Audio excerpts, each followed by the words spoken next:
Hi friends, hello. ಇವತ್ತಿನ ವಿಡಿಯೋದಲ್ಲಿ ನಾವು ಹಳ್ಳಿ ಸ್ಟೈಲಲ್ಲಿ ಅಣಬೆ ಸಾಂಬಾರು ಮಾಡೋದು ಹೇಗೆ ಅಂತ ನೋಡೋಣ. ಈ ಅಣಬೆ ಸಾಂಬಾರು ಮುದ್ದೆ, ಅನ್ನ, ಚಪಾತಿ, ರೊಟ್ಟಿಗೆ ಒಳ್ಳೆ ಕಾಂಬಿನೇಷನ್ ಆಗಿರುತ್ತೆ. ಹಾಗೆ ಸಖತ್ತಾಗ ಕೂಡ ಇರುತ್ತೆ.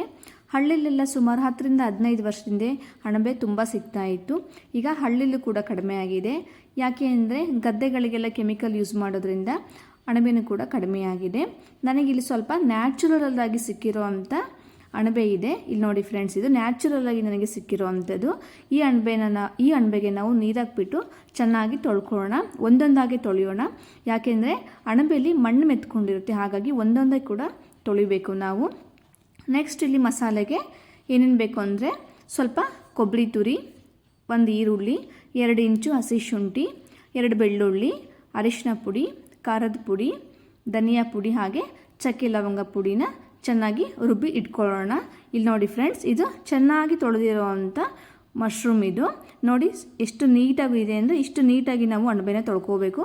ನೆಕ್ಸ್ಟ್ ಒಗ್ಗರಣೆಗೆ ಸ್ವಲ್ಪ ಎಣ್ಣೆ, ಸಾಸಿವೆ, ಈರುಳ್ಳಿ ಹಾಕಿಬಿಟ್ಟು ಚೆನ್ನಾಗಿ ಫ್ರೈ ಮಾಡ್ಕೊಳ್ಳೋಣ. ನೆಕ್ಸ್ಟು ರುಬ್ಬಿಟ್ಕೊಂಡಿರೋಂಥ ಮಸಾಲೆನ ಹಾಕ್ಕೊಳ್ಳೋಣ. ನೀರನ್ನು ನಾವು ಸೇರಿಸ್ಕೋಬೇಕು. ರುಚಿಗೆ ತಕ್ಕಷ್ಟು ಉಪ್ಪನ್ನು ಹಾಕ್ಕೊಳ್ಳೋಣ. ನೀರನ್ನು ನಾನಿಲ್ಲಿ ಸ್ವಲ್ಪ ಹಾಕ್ಕೊಳ್ತಾ ಇದ್ದೀನಿ. ಯಾಕೆ ಅಂದರೆ ನಾನಿಲ್ಲಿ ಬೇಳೆ ಯಾವುದನ್ನು ಕೂಡ ಯೂಸ್ ಮಾಡ್ತಿಲ್ಲ, ಹಾಗಾಗಿ ಸಾಂಬಾರು ಸ್ವಲ್ಪ ಗಟ್ಟಿ ಇರಲಿ ಅಂತೇಳಿ ನೀರನ್ನು ನಾನು ಸ್ವಲ್ಪ ಸೇರಿಸ್ಕೊಳ್ತಾ ಇದ್ದೀನಿ. ಬೇಳೆ ಹಾಕಿದರೆ ನೀರನ್ನು ಸ್ವಲ್ಪ ಜಾಸ್ತಿ ಹಾಕಬೇಕು. ನೆಕ್ಸ್ಟ್ ಇದನ್ನು ಒಂದು 5ರಿಂದ 10 ನಿಮಿಷ ಚೆನ್ನಾಗಿ ಕುದಿಸ್ಕೋಬೇಕು. ಅದ್ರ ಘಮ ಘಮ ಅಂತ ವಾಸನೆ ಬರುತ್ತೆ ನಮಗೆ, ಅಲ್ಲಿವರೆಗೂ ಕೂಡ ಚೆನ್ನಾಗಿ ಕುದಿಸ್ಕೋಬೇಕು.